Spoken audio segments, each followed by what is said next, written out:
Masigla, makulay at puno ng mensahe ng inspirasyon.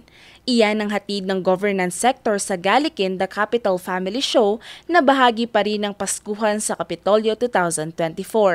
Nagdingning ang entablado ng ipakita ng mga empleyado ang kanilang talento sa pagtatanghal gaya na lamang ng pagkanta, pagsayaw at pag-arte. Ang bawat pagtatanghal nagbigay diin sa kahalagahan ng pagtitiwala sa sarili, lalo na ng kabataan para maabot ang kanilang mga pangarap.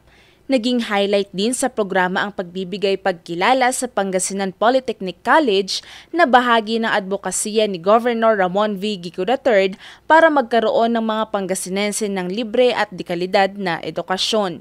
Hindi rin nagpahuli si Provincial Administrator Melicio Patagi II kasama ang mga department head dahil sila mismo ang isa rin sa mga nagbigay saya sa mga Pangasinense sa kanilang naging paghataw sa entablado.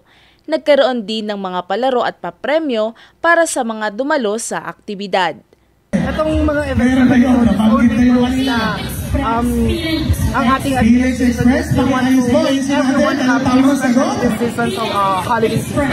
And inyong commitment na pinapahalagahan ng ating administrasyon ang mga hindi lang sa entertainment pero may paramdam talaga na ano ba ang Pasko sa panahon ngayon. Ang Galikin ay bahagi ng selebrasyon ng Paskuhan sa Kapitolyo 2024 na pinamumunuan ni na Governor Ramon V. Gico III, Vice Governor Mark Ronald D.G. Lambino at Paskuhan sa Kapitolyo Honorary Chairperson at First Spouses League of Pangasinan Chairperson Maan Tuazon Gico.